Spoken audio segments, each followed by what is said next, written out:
नमस्कार, सत श्री अकाल, आदाब। मैं समृद्धि सलवान आपका अपने चैनल पर स्वागत करती हूँ। एक गुल्लक। आखिर इस गुल्लक का ऐसा क्या राज था जिसने वृंदा की जिंदगी बदल दी? मधु को यह गुल्लक क्यों था इतना प्रिय? इस गुल्लक के राज को जानने के बाद ऐसा क्या हुआ कि वृंदा भीतर से टूट गई? जानने के लिए बने रहें मेरे साथ इस वीडियो में। वृंदा की मां मधु को लिखने का बहुत शौक था, पर घर गृहस्थी को संवारने में मधु अपने लेखन के शौक को संवारना भूल गई थी। पिछले कुछ वर्षों से वह पुनः लेखन के क्षेत्र में सक्रिय हो गई थी। वह अक्सर अपने लेख व कहानियां अपनी प्रिय पत्रिका में छपवाने के लिए भेजती थी, पर हर बार अस्वीकृत हो जाती थी। हर बार अस्वीकृति के कारण वह कुछ पल निराश होकर बैठ जाती, फिर अचानक पर्ची पर कुछ लिखकर गुल्लक में डाल देती थी। ऐसा करने से उसे काफी हल्का महसूस होता था।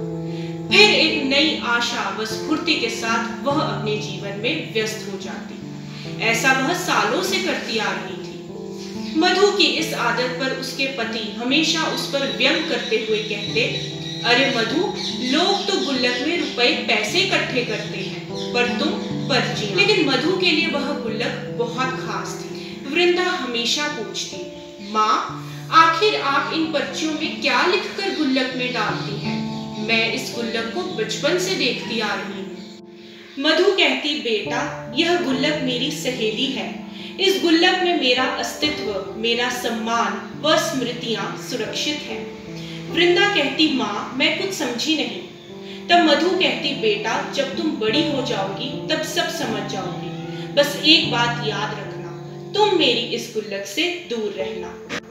वृंदा के लिए उसकी माँ एक सुपर मॉम थी, जिसके चेहरे पर उसने हमेशा मुस्कुराहट देखी थी। मधु अपनी घर गृहस्थी को स्वर्ग का दर्जा देती थी। वह अपने हर कार्य को शिद्दत से निभाती थी। वृंदा अपनी माँ से बहुत प्रेम करती थी। अक्सर मधु अपनी व्यस्त जिंदगी से कुछ लम्हे चुराकर गुल्लक को निहारती रहती व यादों के समंदर में डूब जाती। वह हमेशा वृंदा को एक बात समझाती थी, बेटा, जिंदगी पग पग पर तुम्हारी परीक्षा लेकर तुम पर निराशा की बरसात करेगी।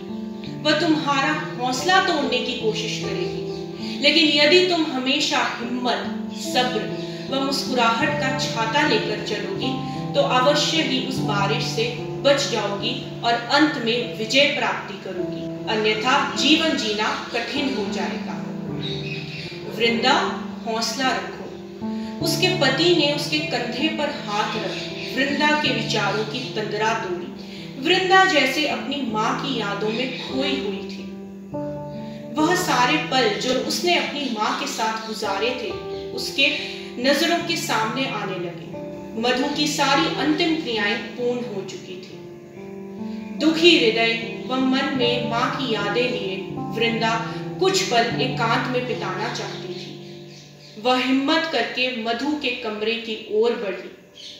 आज उस कमरे को जाते हुए वृंदा की हिम्मत भी कम पड़ रही थी, जिस कमरे को वह घर का सबसे प्रिय कोना समझती थी। हिम्मत जुटाकर वह मधु के कमरे में पहुंची। मधु की सारी चीजों में उसे अपनी माँ की खुशबू समाई प्रतीत हो रही थी। वह मधु की आराम कुर्सी पर बैठकर उसके एहसास को महसूस कर ही रही थी कि तभी उसकी नजर अपनी माँ की प्रिय गुल्लक पर पड़ी। वृंदा के मन में यह द्वंद्व चल रहा था कि गुल्लक तोड़ूं या नहीं, पर अंत में उसने गुल्लक को तोड़ने का फैसला किया।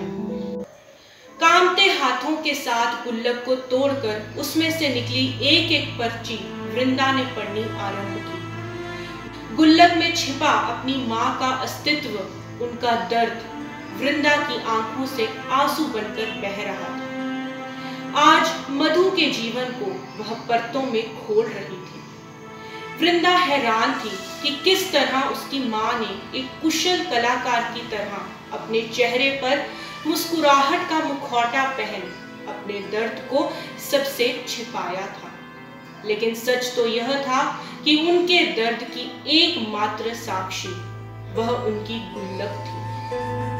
पर्चियों में लिखा था, मैंने सदा के लिए अपने चेहरे पर मुस्कुराहट व संतोष का मुखौटा पहन लिया है, क्योंकि मुझे जीना है अपनी वृंदा के लिए। आखिर मेरे भी कुछ अरमान, कुछ आरज़ू हैं। वृंदा ने आगे बढ़ा, मैं सुबह से लेकर शाम तक घर का काम करके चूर हो जाती हूँ। मेरी हालत खराब हो जाती है, लेकिन इस थकावट का एहसास मेरे अलावा और किसी को नहीं है। मेरी सास मुझे एक योग्य बहू नहीं मानती। आज मेरे पति नीलेश ने दूसरी बार मेरे गर्भ में कन्या होने के कारण मेरा गर्भपात करवा दिया। आखिर मैं अपनी बेटियों को क्यों ना बचा पाई?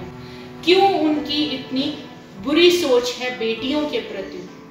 मेरा दम घुटता है यहाँ। शुक्र है कि इस बार मेरा गर्भ 2 मास अधिक होने के कारण बच गया। अब मेरी बेटी मेरे गोद में आकर मुझे मां बनने का सुख प्रदान करेगी। वृंदा मेरी बिटिया, तुम्हारे पिता ने मुझे कन्या को जन्म देने का दोषी करार कर न जाने कैसे कैसे ताने सुनाए मुझे। वह तो मेरे मायके वालों को भी न जाने कैसे कैसे अपमानजनक शब्द बोलते हैं।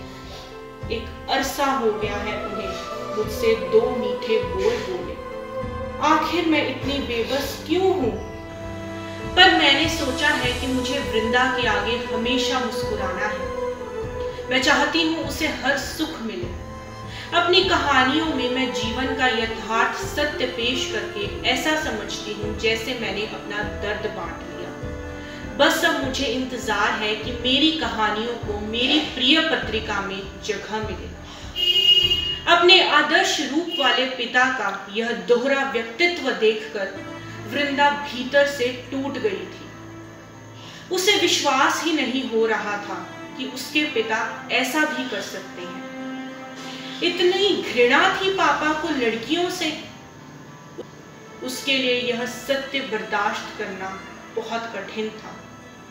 मेरी मां मुझे खुशियां देने के लिए स्वयं दर्द से लड़ती रही, लेकिन फिर भी अपने घर गृहस्थी को स्वर्ग का दर्जा दिया। सच कहती थी मां, यह गुल्लक उनकी सच्ची सहेली थी। यह सब सोचकर वृंदा रो रही थी। फिर 2 महीने बाद वृंदा को एक फोन आया। उसे बताया गया कि आपकी कहानी गुल्लक हमारी टीम को पसंद आ गई है और इसे हमारी पत्रिका में प्रकाशित किया जाएगा। आखिर मधु की तमन्ना पूर्ण हो।